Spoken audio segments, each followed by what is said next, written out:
Hey, folks, it is the Nutty Knife Guy. I'll move this camera back so I get everything in frame. It's like 2 o'clock in the morning, and I'm out in the garage. I have been away for a while because first I got a cold, and then I still had the cold. I wound up with bronchitis, so my ass has been pretty thoroughly kicked by microorganisms lately. And I really didn't want to go out in the October wind to do a War Post video, but more of those are coming. But I did want to do something a little bit different. And this is kind of impromptu, so I will put all the particulars about this training knife, exactly what it's called, and where I found it and all that other stuff in the description of the video. But it is a training knife that I found on Amazon, patterned after the Benchmade Minravis, or Minravis, and it has convinced me to buy a Benchmade Minravis. But that's not the whole point. Reviewing a training knife, and I am reviewing a training knife tonight for a little bit, and I'll tell you what this is. But I'm going to more talk about the concept behind it more than the knife itself. As a training knife, it's adequate. It's a little too flimsy for me. This is actually, I think, designed more for like cosplayers and airsoft people than it is to actually train with. But you can actually practice with it. But the biggest thing about this is it comes with a sheath. And that's important, and that makes me recommend this particular training knife over any of the others that I've found, except for some of the ones that come with, like some of the Shipworks knives that come with a training analog and a sheath. But most of the rubber training knives that you see online and being used in a lot of training facilities don't come with sheaths. And that's what and this one does, and that's why if you carry a knife, even partially for personal protection or self-defense, you need to think about picking one of these up. Why is that? I've got a lot of other training knives. I've got them by Cold Steel, the rubber knives. I've got some by Bacher. And I've got a couple of wooden ones that I think I got from Asian World Martial Arts years ago. They don't come with sheaths. And that leads me to a thing about personal protection and self-defense that kind of dovetails in this kind of a vicious cycle. I've been into the martial arts in one capacity or another all my adult life before I started getting old and fat. And I did a lot of knife work at workshops when I was a police officer and a security officer, and like more traditional martial arts, Filipino martial arts stuff. And the one thing that I found out that is rare in an area of training that is lacking when it comes to edged weapons for personal protection is you don't start from the draw. You start with them both already having the knives in their hand, however you want, whatever fighting posture you want to get into. And then they start their sparring, or they go through their technique drills. And part of that is probably because they don't come with sheaths, and another one is because it's more fun to get out there and spar, but you're not training for actual real world encounters that way. You're dueling. That's not knife fighting, that's dueling. Two people with similar weapons saying, I'm going to fight you, and the other one says, I'm going to fight you, and then they fight a little bit. Okay. The reality of it is, for a good, sane, moral, prudent person that carries a knife for personal protection, or at least partially for personal protection, it's not going to, or if it's a police officer or military who carries it for his work, in case he has to protect himself or herself, they aren't going to begin that encounter with a knife in their hand. They're not going to begin that encounter with a gun in their hand. Chances, especially for the civilians. Now, maybe there are some instances where police might go in with their gun drawn, but not all the time. Very seldom are they going to have a knife in their hand already. And that's even more so for civilians. Chances are, if you get attacked, it's because you've made some, and I know I kind of beat this horse in other videos, you've made some tactical error in the way you live. You made an error in situational awareness, and you're going to deal with that attack from some position of advantage. You're not going to have your weapon in your hand. The attack is probably going to be underway before you know what happened. You're either going to be a hit or stabbed or, God forbid, shot. And the knife won't do you any good if you're already shot. And he's 12 feet away anyway, but you get my meaning. Or you have already been injured. If you're very lucky, you'll see it coming, and you get to deal with that initial attack hand to hand, get 2-on-1, maybe strike him, throw him, strike him, push him, do something to get distance to get that knife out. I'm going to see if I can give you a look at this sheath without taking it off my belt, because that would be kind of a pain. I don't know what the shirt's down over top. And you get a look at my belly too, I guess.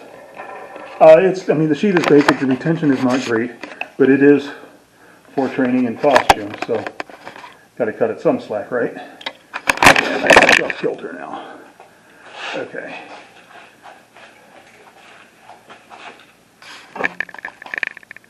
So, if you're going to, chances are that first one you have to come down, do the loose scissors or just stop it with your hands and do something to push them away. Never move that camera. To do something to push them away in order to transition to the weapon, and if you can, to a firearm. That's where it's legal. Now, a lot of people, they do carry a folder. I'm carrying my Kubi carve tonight, and that's a whole different kettle of fish when it comes to a sheath, but it's still prudent. If you're carrying a folder or a fixed blade, you got to ask yourself this question. In a situation where someone is trying to kill you or do you serious bodily harm, because that's the only reason you're going to have to get your knife out in an encounter, is he going to do me serious bodily harm or kill me? And in a situation where somebody's trying to do that to me, they might have already struck me. God forbid, it might have already been stabbed. That could be very common because, as I said, you're going to be starting this at a disadvantage. After all this, maybe he's already got you pinned up against the wall and has an anchor hand and is wailing on you.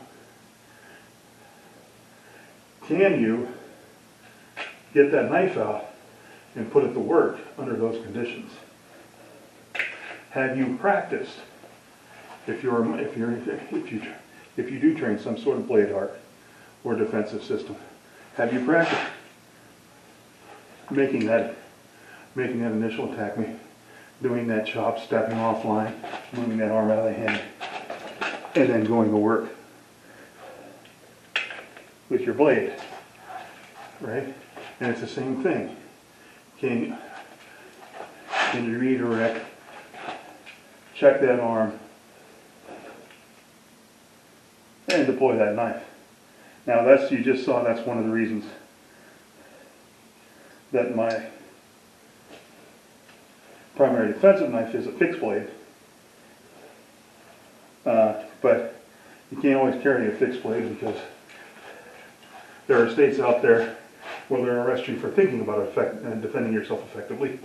But my point is here that if you do carry a knife for personal protection, especially if you do it for a job, you carry a duty knife or something like that for firearms retention, have you practiced your draw? Can you get to it with either hand? Which is also kind of another drawback to having folder, because it's hard when you carry them in your pocket like that. It's hard to get out. You might already get that out of your pocket one-handed unless you decide to carry one in each pocket. Right? But for instance, if you're also a concealed carry person, right, and somebody sees your gun, your shirt rides up, or whatever, however you conceal it fails, it happens.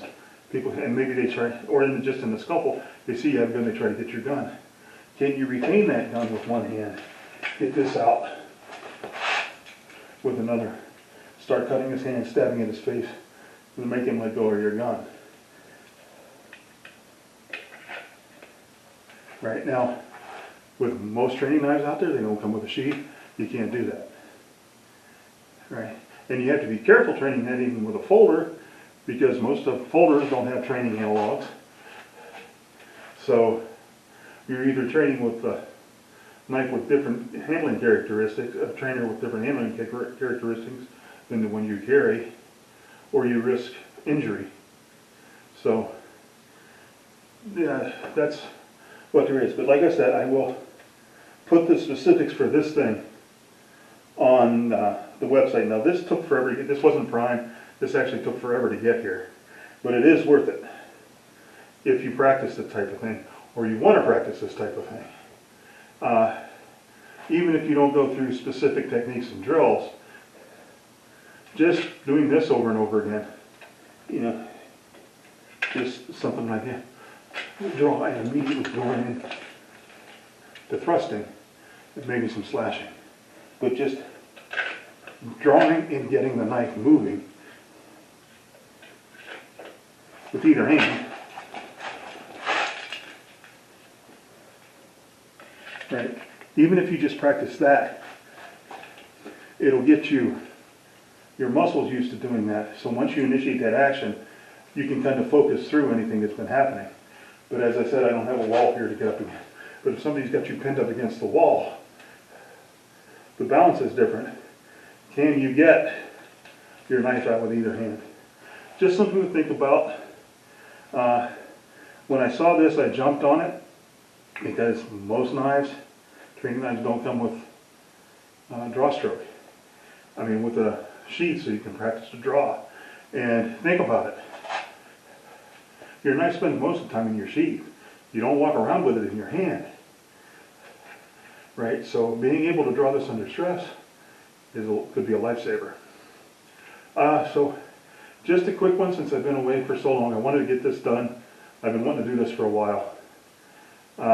Because I do think it's vital for people who train to carry a knife for personal protection. Again, particularly in law enforcement, security, military. Have you trained at all with edged weapons from the draw? Just so start. Now, I should have brought it up here. I actually made a sheath out of cardboard and duct tape for one of my Bacher training knives, so I could do this kind of thing. But this is much better. Like I said, just quick, something to think about. Again, I'm not an expert. I don't pretend to be an expert. Just a guy that's interested in this thing. Thought maybe I'd make people think, maybe get a discussion going. I will be back with a review, hopefully Sunday. I'm actually starting to be able to breathe reasonably well again. And that's all I have. And with that, I will leave you with my usual admonishment and my effing grow tanto. 2, draw your knives only in just purpose. Sheathe them only with honor, and remember that without knives, life would be dull and pointless. Please like, share, and subscribe. That really makes me happy. It feeds the almighty YouTube algorithm. All hail the algorithm. And with that, I bid you goodbye.